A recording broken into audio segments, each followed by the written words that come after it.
And welcome into the Murray Center for a special day. It's the LEC Women's Basketball Championship game between the number 3 UMass Dartmouth Corsair and now taking the court, the number 1 Rhode Island College Anchor Women. I'm Cody Shalfo. I'll be your host for this afternoon's LEC Championship game. Now it's the number 1 defense versus the number 1 offense. Rhode Island College, just about every defensive category ranks first in the LEC. And for UMass Dartmouth, just about every offensive category, they rank first in the LEC. So it's the classic tale of what wins you a championship game, the best offense or the best defense. Well, that will be put to the test today. Again, the number 1 seeded Rhode Island College Anchorwomen captured the regular season crown, so they will have a part of this championship game, win or lose. They will hold the regular season champion title, but they don't want to keep their NCAA fate to chance. They want to win tonight, win today, guarantee themselves a spot in the NCAAs next week. And the Corsairs, on the other hand, they also want to do the same. The Corsairs don't have the luxury of being at best an at-large team. They could still sneak in there with a good team that they have and a good schedule that they put together, 20-7 on the year. Rhode Island College has a much better success rate of being an at-large team if they were to lose today. But that is not on their mind. Like I said, they want that automatic bid. They want to get to the NCAAs and not leave anything up to chance. Rhode Island College looking for their second straight title in the tournament. Last year in a COVID-shortened season, with about half the conference participating, Rhode Island College swept everything, went 11-0 on the season, including the regular season and tournament championship. But they want to prove any doubters wrong that they can do it in a full seeded tournament, and they have. They got the number 1 seed, went 15-1 in the conference, and have rolled all the way up to the championship game. UMass Dartmouth, on the hand, went 3 straight times, I believe 2017 to 2019, 3 straight years in a row they went to the finals, 3 straight losses. They have 2 regular season tournament titles over that stretch, but none in the tournament. They're looking for their first outright tournament banner here at Rhode Island College. It's going to be Antonia Corsinetti and Angelina Nardolillo, the 2 to watch for Rhode Island College. On the other hand, it's going to be Jordan Moretti, Kaylin Zalewski, and Tasia Andrews, the three flamethrowers for the Corsairs. Again, Moretti getting serious Player of the Year recognition towards the end of the year, and she'll get some votes next week when the awards come out. So we'll be back in just a minute. Don't go anywhere. We're going to have lineups in just a moment. Cody Shalfo bringing today's game. Don't go anywhere. We'll be back soon. And we are just about ready to get underway here at the Murray Center. If you did not hear Cam Simone on the PA give you the starting lineups, I'll go through them for you right now. For the number 3 visiting Corsairs, going to be number 2, Jordan Moretti. Again, a Player of the Year candidate. Number 4, Megan Donovan. Number 12, Tasia Andrews. Number 13, Shaylin Carrero. And number 14, Caroline Wilson. And for the Anchorwoman lineup, we saw for all 2 of those previous playoff matches, Antonia Corsinetti, Shanti Frazier running the point, Ange Nardolillo in the middle, Izzy Booth playing the forward, Janiah Jones on the wing. It's the Anchorwomen. It's UMass Dartmouth. It's number 1 versus number 3 in a packed gymnasium.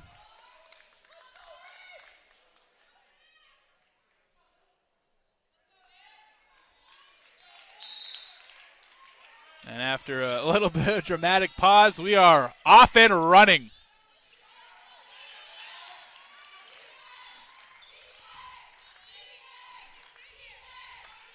And Rhode Island College, one of the best defense in the conference. Also has one of the best offensive, too, ranking around number 1 and number 3 in most of those categories that you like to look for.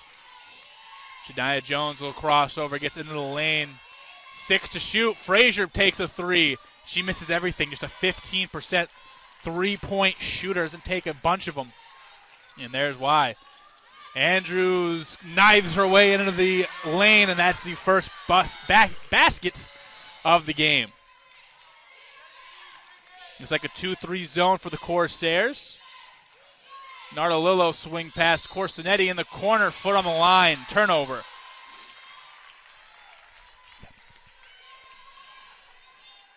There'll be a lot of UMass Dartmouth supporters, UMass Dartmouth men on the other side of things in the men's bracket. They are hosting the championship. But Jordan Moretti and Kaylin Zalewski, two of the top players on this team. Johnston natives just 10 minutes up the road. You have a lot of friends and family out here to support them. And that three off the mark, but Moretti there is going to go to the line.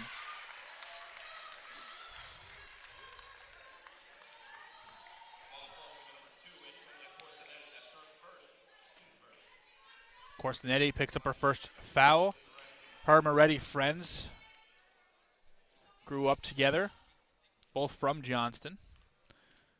And they're always talking and trying to get the best of each other through every matchup. Matchup where on the season, Rhineland College had the advantage. They're 2-0 on the season versus the Corsairs. A 61-54 win in late February, or middle February, and then a 73-59 win in late January. But again, with the scoring prowess of UMass Dartmouth, nothing is really taken for granted. You can't just look at number one versus number three and assume number one's going to win.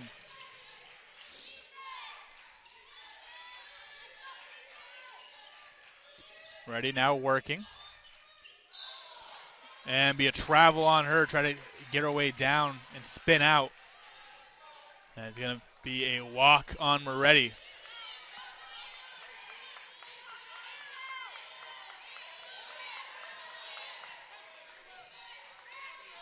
A loud environment.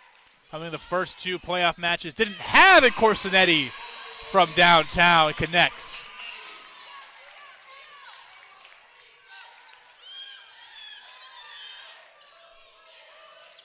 Here's Carrero over to Andrews. Andrews spins away back to Carrero. Corsinetti try to get the charge, no call. And it's going to be Tasia Andrews with the bucket, her second.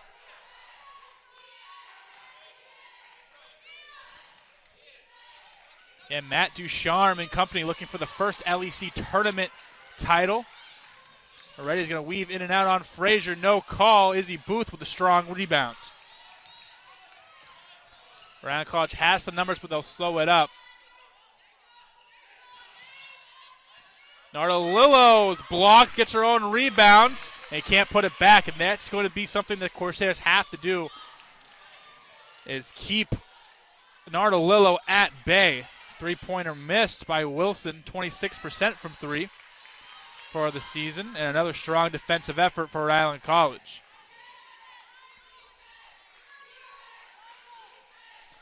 Again, in terms of Little East, it's first in points per game for the Corsairs, first in field goal percentage, tied for first in three-point percentage with the anchor women, first in assists, and just a good offensive squad.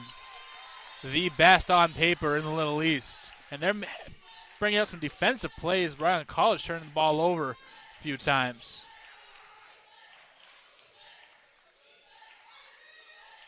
Frazier on Moretti. Tough task for Ashanti. Herrera, good move. Can't finish.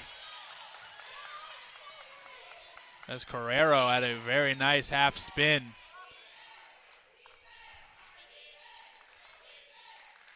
Now they're in a man, so they're mixing up their looks. Booth, 18 feet out, drops it.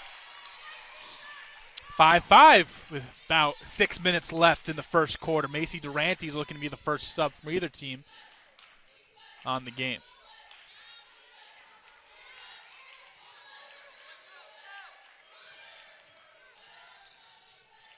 Moretti, corner three. Airballs it. Here come the anchor women. Corsinetti directing traffic. Here's Shania Jones She dumps it off to Nardolillo. That's a good assist from Janiyah Jones. Janiyah Jones really a stat sheet stuffer. And that's a big turnover by UMass Dartmouth. And a big energy boost for Rhode Island College. And Durante's in. Nardolillo out. But again, Janiyah Jones, 6 points per game, 6 rebounds per game, a pair of assists, a pair of steals per game. A one-time Little East Player of the Week this year, and really looking for most outstanding player in the tournament if Rhode Island College were to win.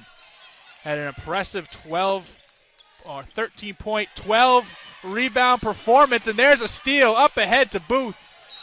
And she's going to get knocked down hard to go to the line, but Janiyah Jones, give me that, up ahead. And 33 is playing out of her mind. And it's going to be immediate timeout. We'll take it with you. Don't go anywhere. 5 minutes through. Rhode Island College, a slim lead, 7-5. Don't go nowhere. We'll be back.